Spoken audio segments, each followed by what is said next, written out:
이 시간에는 나의 잃은 양을 찾아내었노라 라는 제목으로 우리가 함께 은혜를 나누고자 합니다. 여러분 혹시 어떤 물건, 특별히 소중하게 여겼던 그런 물건을 잊어버리신 적이 있으신가요? 네, 아마 살면서 한 번쯤은 자기가 아무리 소중하게 여겼더라도 생각지 못한 곳에서 빠뜨렸거나 아니면은 떨어뜨렸거나 해서 잊어버린 그런 경험이 한 번쯤은 있으실 겁니다. 다시 사려고 해도 살 수 없는 물건이 있어요. 똑같은 것을 살 수야 있겠지만 예를 들어서 아내가 선물해준 어떤 것이라든지 그래서 의미가 생긴 물건이라면 똑같은 물건을 산다고 해도 그 마음에 만족은 없을 것입니다. 그렇죠? 그래서 우리가 어떤 것을 잊어버렸다가 다시 찾을 때의 그 기쁨, 내가 정말로 소중히 여겼는데 예를 들어서 그거 없어져서 한참 동안 찾다가 포기한 다음에 새 것을 샀는데 새 것보다도 원래 가지고 있었던 것이 더 좋을 그럴 때 있잖아요. 왜요? 내 마음이 그것을 특별하게 여기고 더 사랑하기 때문에. 그렇지 않습니까? 그래서 오늘 비유는 예수님께서 잃은 양 100마리 양 중에 한 마리 양을 잃어버렸을 때에 주님께서 이것을 가지고 어떻게 비유를 들으셨느냐, 이 얘기를 통해서 우리가 함께 은혜를 나누려고 합니다. 오늘 15장의 말씀 전체를 잠깐 말씀드리면요, 첫 번째는 잃은 양의 비유가 있고요, 바로 그 다음에 잃어버린 드라크마의 비유가 있습니다. 그리고 그 다음에는 굉장히 유명한 탕자의 이야기, 잃어버린 아들의 비유인데요. 여러분 요즘에는요, 이제 잃어버린 아들의 비유에 대해서 이제 돌아온 탕자, 더 이상 이런 제목을 붙이지는 않습니다. 왜냐하면 두 아들 다 잃어버렸기 때문에. 한 아들은, 막내 아들은 방황해서 잃어버렸지만 첫째 아들은 어떻게 했어요? 가까이 있음에도 영적으로 잃어버린 자였어요. 왜냐하면 자기 곁에 있는 그 아버지의 마음을 몰랐기 때문에. 아무튼지 간에 지금 15장에 있는 이 비유들의 공통점은 다 잃어버렸다가 되찾은 비유라 이것입니다. 그런데 이 비유를 하는 대상을 한번 살펴보실까요? 15장 1절 보니까 모든 세리와 죄인들이 말씀을 들으러 가까이 나오니, 사실 이것은 비유의 대상은 아니고 지금 이 상황의 배경을 설명하는 부분입니다. 여기 보니까 예수님이 세리와 죄인들과 함께 하셨어요. 그렇죠? 근데 문제가 된 거는 바리새인들과 서기관들이 봤을 때, 그때 문제가 된 것입니다. 2절 보니까 바리새인과 서기관들이 수군거려 이르되 이 사람이 죄인을 영접하고 음식을 같이 먹는다 하더라 라는 말씀이 있습니다. 여러분, 죄인과 세리와 함께 밥 먹는 게 도대체 뭐가 문제가 된다는 거죠? 여기에서 세리라는 뜻은 물론 알고 계신 분도 있겠지만 제가 잠깐 설명을 드리자면 그 당시에 그 로마에서 관세를 받는 그런 사람들이었습니다. 문제는 뭐였냐면은 관세를 정당하게 받으면 상관이 없는데 배나 받는 거예요. 부당하게 받는 거예요. 그러니까 사람들이 이 세리들을 좋아할 수가 없었겠죠? 세리는 사람들의 미움의 대상이었습니다. 그래서 예수님께서도 가끔가다 이런 말씀하세요. 이방인과 세리와 같이 여기라, 이런 말씀하세요. 그 당시에 무슨 뜻이냐면은 그만큼 사회적으로 죄인이라고 여겼던 아주 소외된 사람들, 그런 사람들이 바로 이 세리였습니다. 그리고 또 누가 있어요? 죄인들이라고 돼 있죠. 이 죄인이라는 단어는 하마르톨로스라는 헬라어입니다. 여러분, 하마르티아라는 단어는 뭐냐면 죄인데요, 관역에서 벗어났다, 이게 죄를 뜻하는 단어 하마르티아입니다. 거기에서 또 파생된 이 단어 죄인인데요, 어떻게 해서 죄인일까요? 사실 여기에서 쓰이는 죄인이라는 단어는요, 일단은 유대인 지도자층이 생각했을 때에 율법을 지키지 않은 사람들을 죄인으로 여겼어요. 이해하시겠습니까? 율법의 가르침으로부터 벗어난 사람들, 관역으로부터 벗어난 사람들, 그런 사람들이 바로 죄인이었다라는 겁니다. 이런 사람들하고 같이 식사를 하는 게 도대체 뭐가 문제가 될까요? 유대인들은 이렇게 생각했어요. 이 사람들하고 같이 식사를 하면 자기도 부정해지고 더러워진다고 생각했던 것입니다. 자, 그런데 요즘 말로 요즘 핫하다는 아주 핵 인싸입니다. 지금 예수님이 이 당대에 굉장한 스승으로 엄청난 유명세를 떨치고 있었단 말이에요. 어떤 사람들은 예수님 보고 랍비여 이렇게 하고 다녔는데, 그런 분이 죄인과 세리와 같이 식사를 한다고 하니까 그게 이해가 가지 않는 거예요. 아니, 저 사람들하고 같이 식사하는 것 자체가 너무 불경스럽게 보이기도 하고, 예수님이 거기에 같이 있으니까 같이 더러워 보이는 거예요, 그냥. 자, 이 상황에서 예수님이, 자, 3절 보니까 예수님께서 누구에게 비유를 드십니까? 그들에게. 그들은 누굴까요? 바리새인과 서기관들이죠. 그 당시의 종교 지도자들이죠. 이 사람들에게 비유를 듭니다. 어떤 비유였을까요? 4절 보니까 너희 중에 어떤 사람이 양 100마리가 있는데 그 중에 하나를 잃으면 99마리를 들에 두고 그 잃은 것을 찾아내기까지 찾아다니지 아니하겠느냐. 여러분, 그 당시에 목자들을 한번 상상해 보겠습니다. 우리 요즘에 특히나 서울 사시는 분들은 목축업 상상하기 힘들죠. 특히나 팔레스타인의 이 목축업 시스템을 알기 굉장히 힘들 겁니다. 이 당시에 양들은 적게는 20마리, 또 많게는 한 진짜 200마리 정도까지도 그 목자가 키웠다고 합니다. 그런데 공동체 생활이었어요. 그래서 이제 목자 3명이서 같이 돌아가면서 로테이션으로 이제 망을 보면서 이 양떼들을 지키기도 하고, 급한 일이 있을 때에 다른 그 목자에게 맡기고 다른 곳으로 잠깐 갔다 오고, 이런 식으로 되어지는 시스템이었습니다. 그런데 어느 날 갑자기 양 100마리 중에 한 마리를 잃어버렸어요. 아마도 양이 울타리송에 잘 있다가 이제 이 양들에게 꼴을 먹이려고, 그러니까 음식을 먹이려고 풀밭에 잠깐 풀어놨다가 한 마리의 양이 이탈을 했던 모양입니다.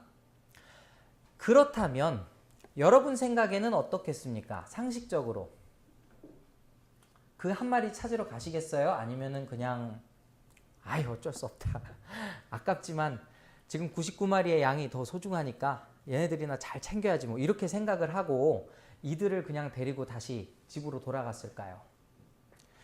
자, 여기에 있는 목자의 특징을 우리가 살펴보려면요, 요한복음 10장으로 가봐야 됩니다. 요한복음 10장에는요 예수님께서 자기에 관하여 계시를 하신 부분이 있어요. 나는 선한 목자다. 그런데 이 선한 목자의 특징을 한번 살펴보실까요? 제가 읽어드리겠습니다. 요한복음 10장 11절부터 이런 말씀이 있어요.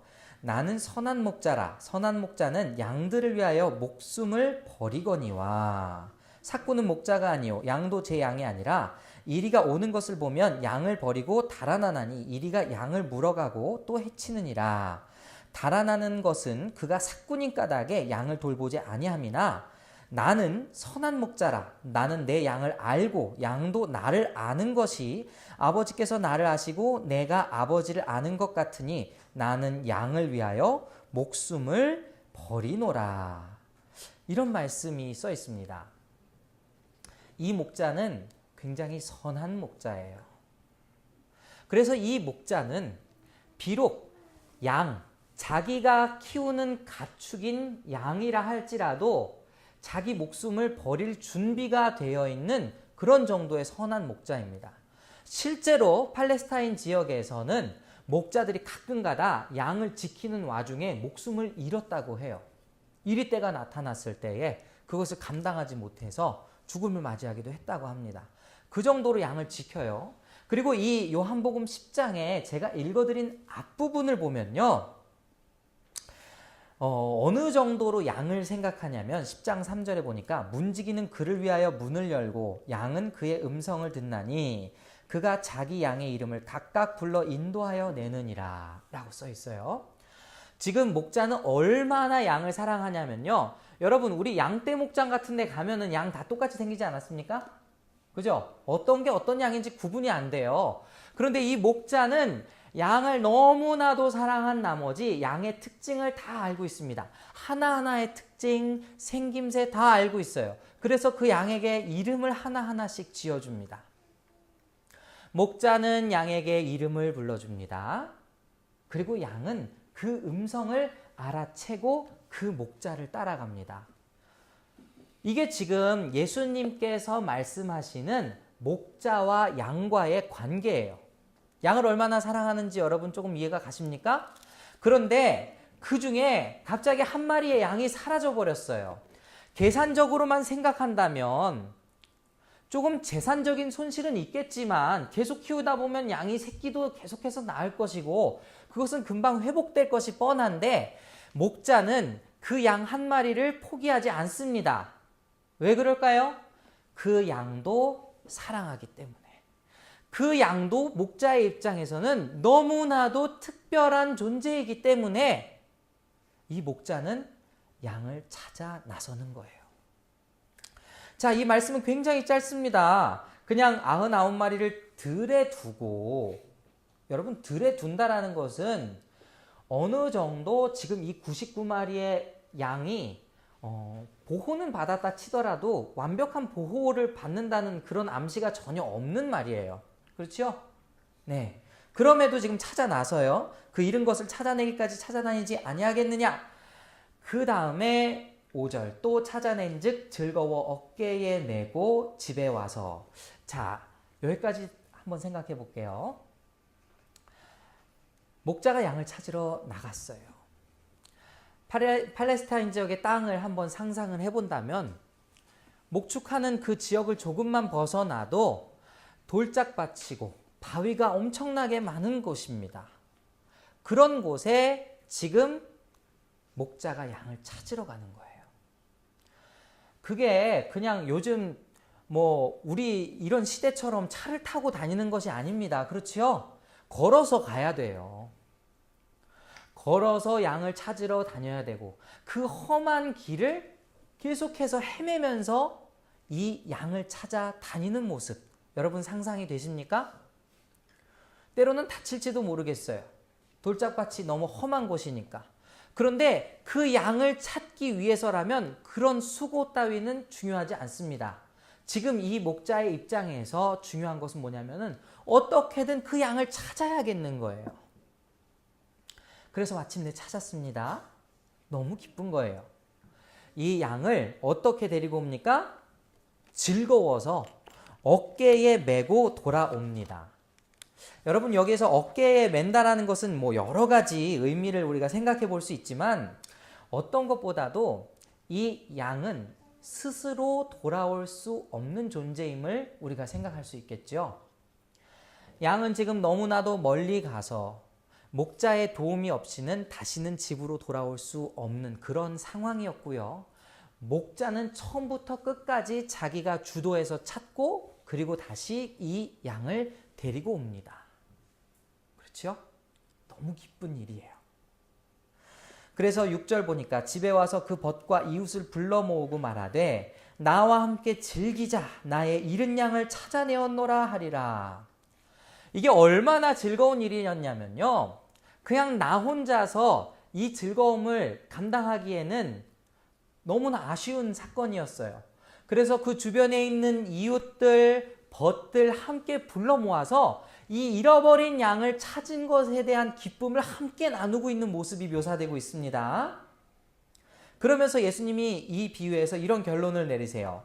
집에 와서 그 벗과 7절 읽겠습니다. 내가 너희에게 이르노니 이와 같이 죄인 한 사람이 회개하면 하늘에서는 회개할 것 없는 의인 99으로 말미암아 기뻐하는 것보다 더하리라. 자, 지금 이 잃어버린 양을 되찾은 비유를 통해서 주님이 하시고자 하시는 말씀은 무엇입니까?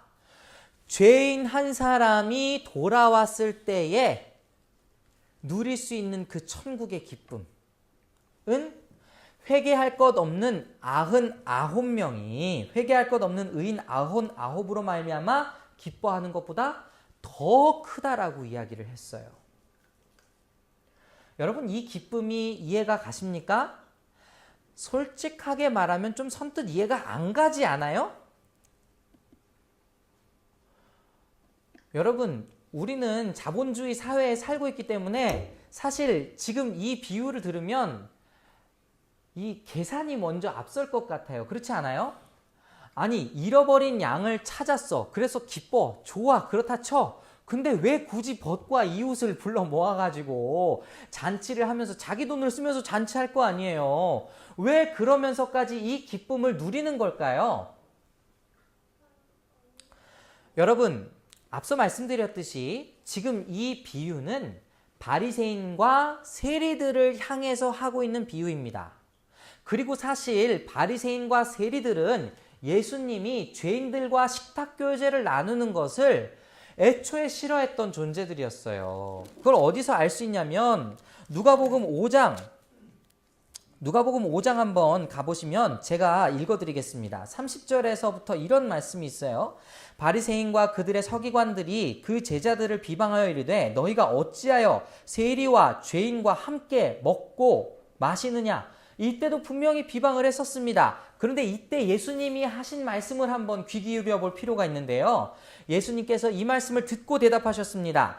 건강한 자에게는 의사가 쓸데없고 병든 자에게야 쓸데있나니 내가 의인을 부르러 온 것이 아니요 죄인을 불러 회개시키러 왔노라. 이게 예수님이 이 땅에 오신 이유였어요. 예수님은 충실하게 이 땅에 오신 이유를 행하고 계셨던 것입니다. 그렇지요? 이 말씀에 의하면 의인, 건강한 사람에게는 의사가 쓸데없어요. 그렇지요? 죄인에게는 지금 그 죄의 문제를 해결해 줄 어떤 존재가 필요한 거예요. 그래서 예수님은 죄인에게로 다가가신 것이죠. 자, 그래서 지금 이 비유를 하고 있는데 그렇다면 우리가 우리의 상식을 뛰어넘어서 양 99마리를 내버려 두고 한 마리를 되찾은 예수님의 기쁨을 지금 같이 한번 깨달아 보자는 거예요. 자, 누려보자는 거예요. 여러분, 복음을 전하는 데 있어서 굉장히 비합리적이라고 느껴질 때가 때로는 참 많이 있습니다.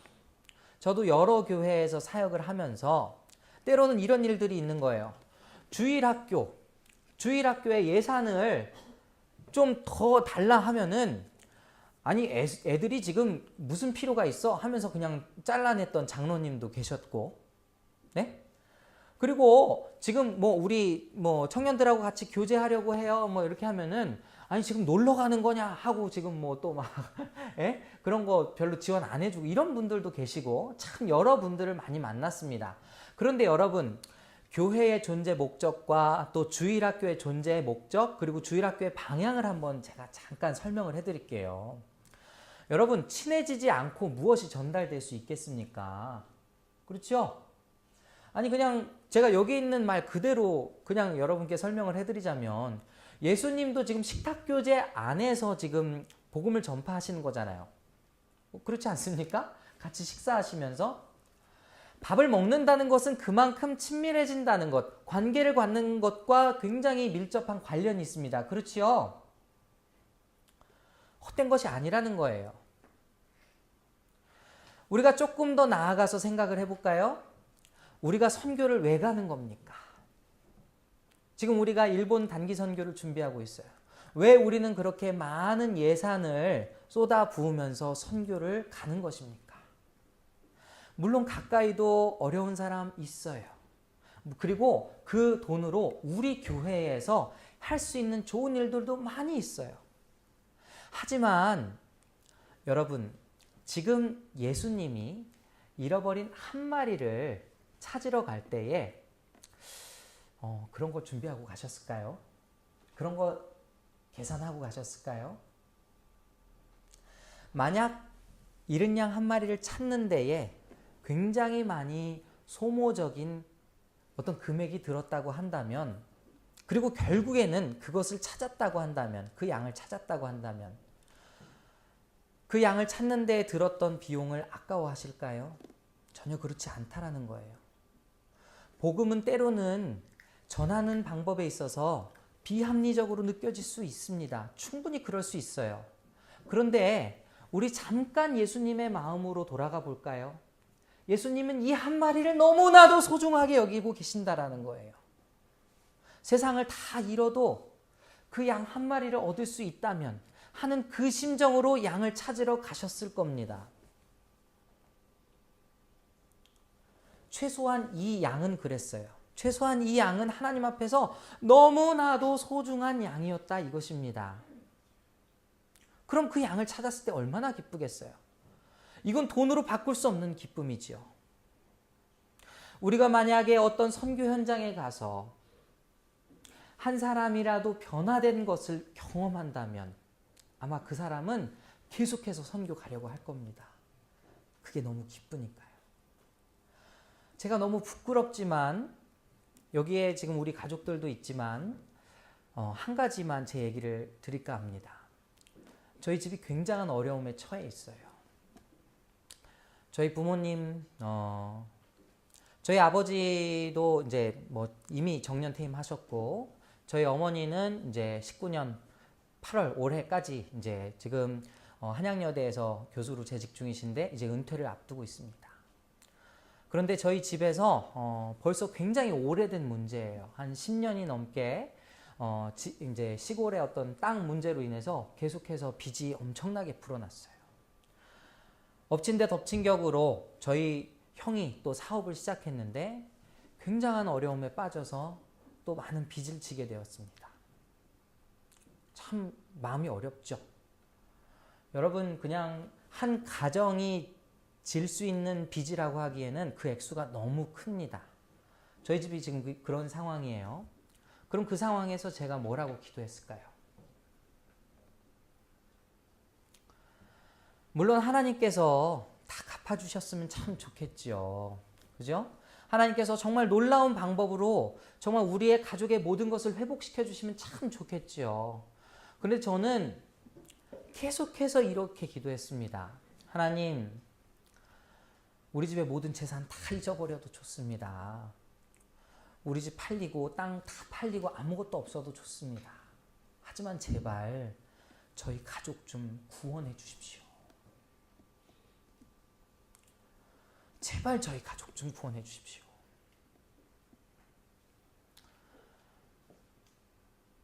아마 여러분들 가운데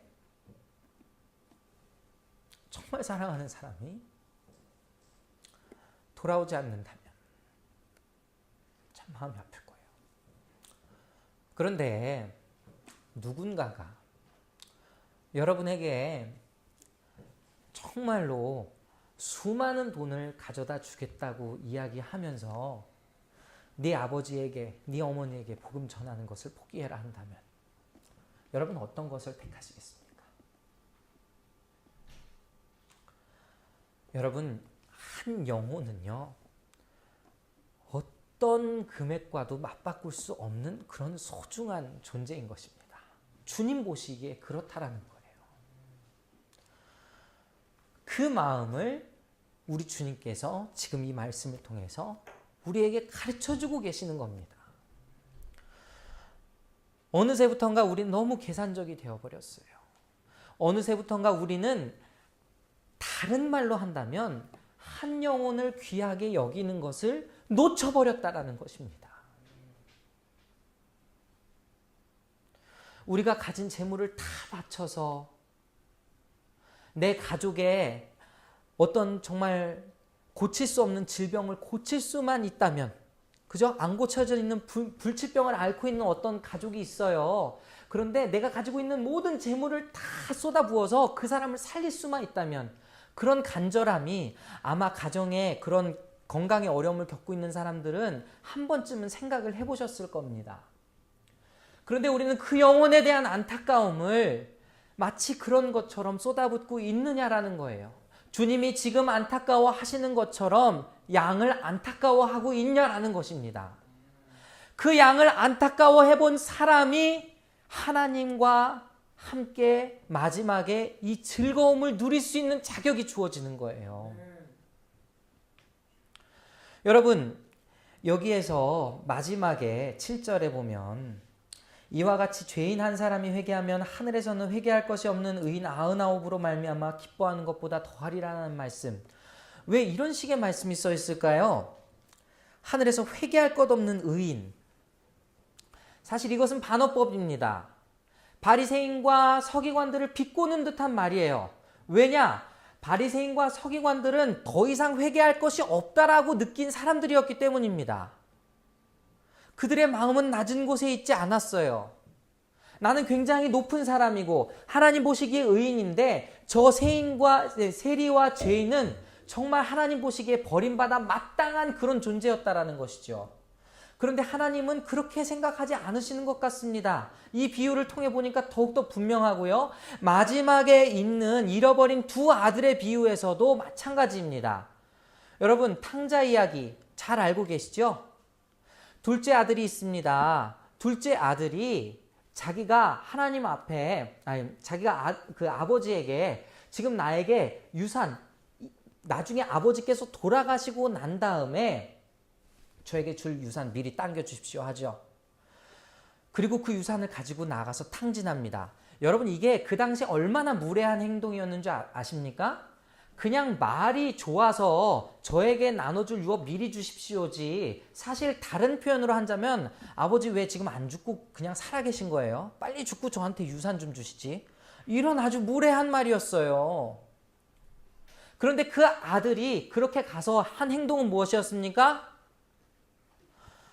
그냥 죄인들하고 같이 놀았어요. 그냥 즐겼어요.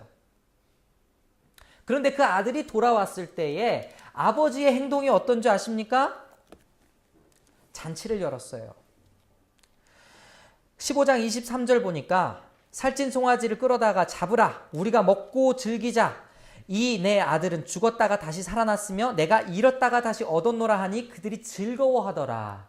잃었다가 다시 찾은 그 아들, 내 모든 목숨, 심지어 정말 재산뿐 아니라 내 목숨과도 바꿔도 아깝지 않은 그 아들이 돌아오니까 이 아버지가 너무 기쁜 거예요. 그런데 이 잔치 소리를 들은 아들이 어떠했는지 아십니까? 25절, 맏아들은 밭에 있다가 돌아와 집에 가까이 왔을 때 풍악과 춤추는 소리를 듣고 한 종을 불러 이 무슨 일인가 물은데 대답하되 당신의 동생이 돌아왔음에 당신의 아버지가 건강한 그를 다시 맞아들이게 됨으로 인하여 살찐 송아지를 잡았나이다 하니, 그때의 첫째 아들의 반응이 어땠는 줄 아세요?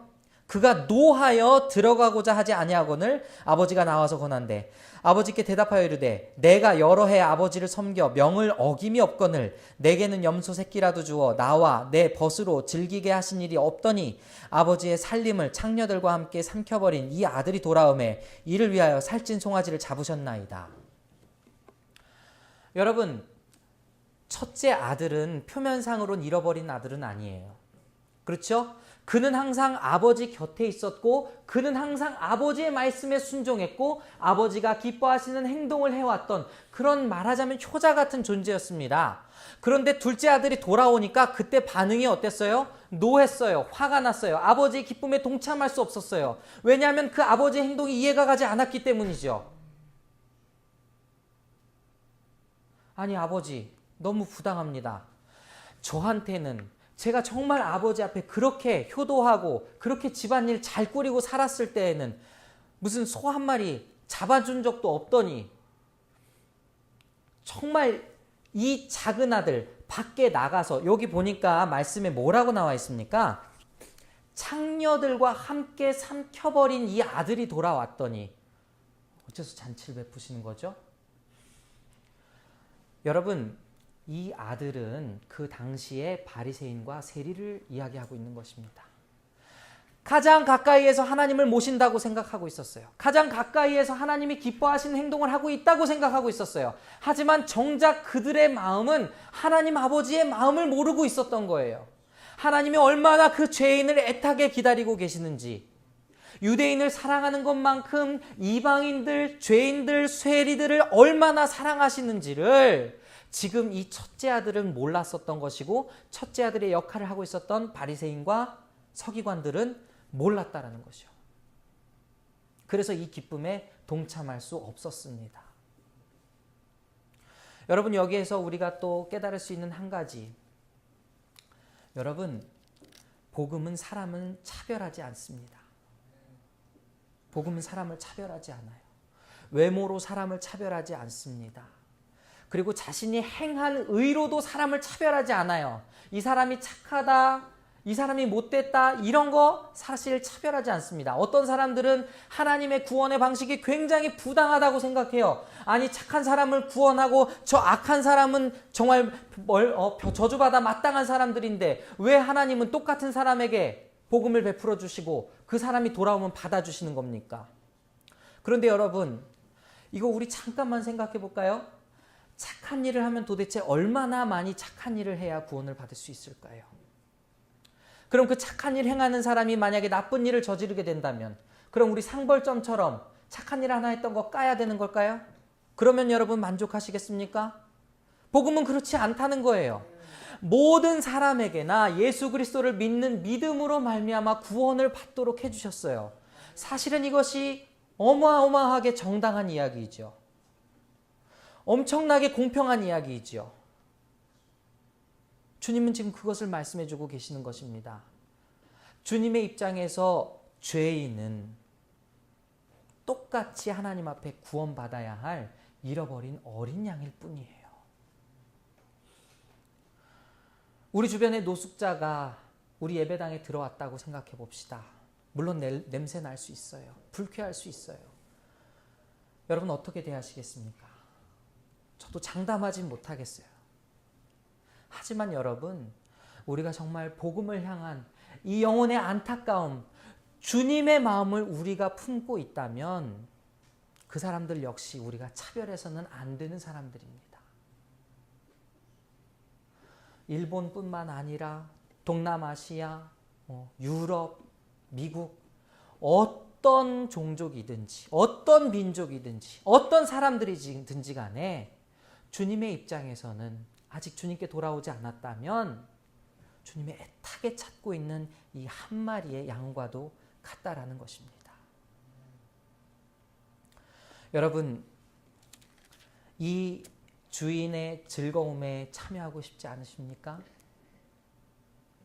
이 주인의 즐거움에 참여하려면 정말 하나님이 이 양 한 마리를 얼마나 애타게 찾고 계시는지를 깨달아야 돼요. 우리가 다 양 같은 존재였다라는 것을 깨달아야 합니다. 우리도 전에는 이 양처럼 방황하던 존재였어요. 우리도 전에는 주님께서 우리를 불러주셔서 우리로 어깨에 들쳐매서 한때는 함께 즐거워했던 그런 사람들이었어요. 복음의 구원의 즐거움을 받아들였던 여러분들, 혹시 그 구원의 기쁨을 잃어버리지는 않으셨습니까? 오늘 이 말씀을 통해서 회복되는 역사가 일어나기를 소원합니다.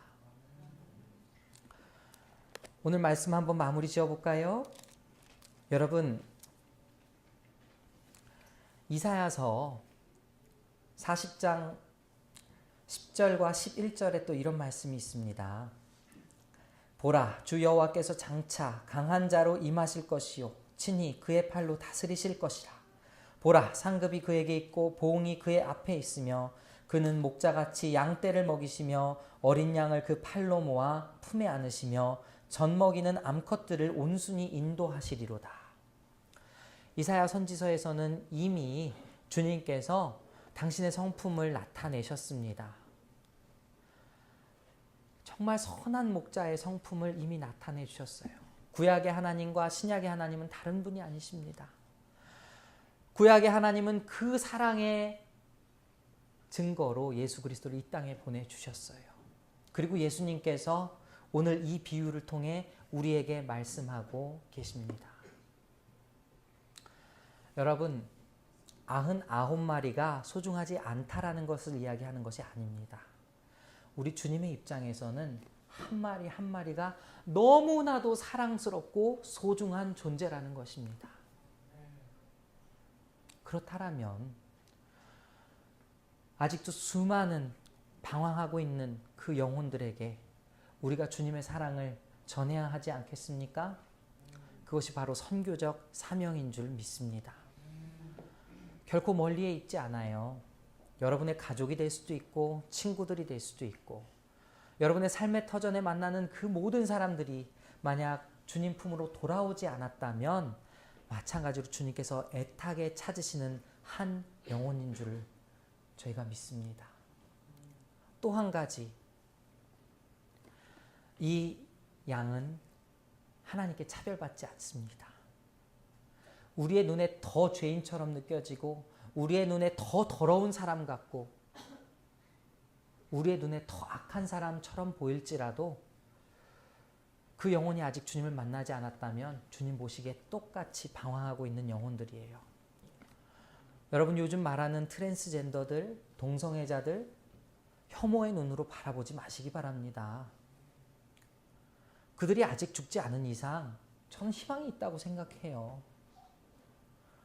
그들을 판단하고 그들을 정죄할 것이 아니라 역시 마찬가지로 정말 잃은 양과 같이 우리가 여기고 그들에게 똑같은 주님의 사랑을 전해야 할 줄 믿습니다.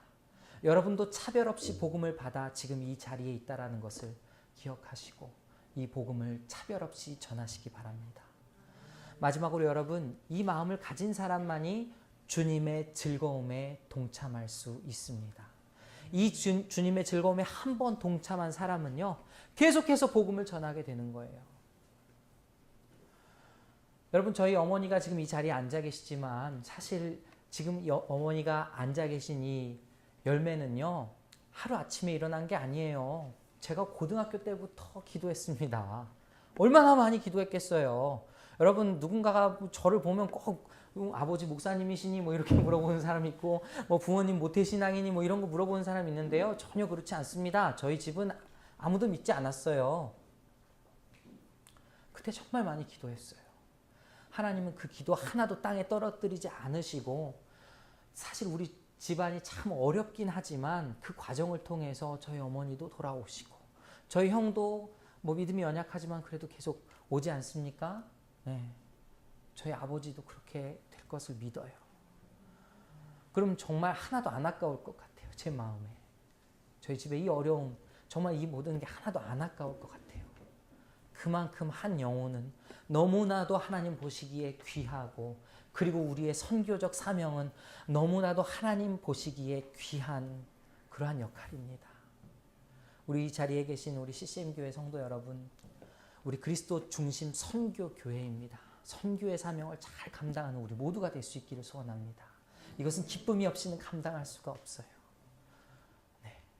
우리가 정말 함께 선교하면서 선교에 동참하면서 그 기쁨을 누리며 하나님 앞에 정말 영원토록 그 즐거움에 동참할 수 있는 우리 모두가 될 수 있기를 간절히 소원합니다.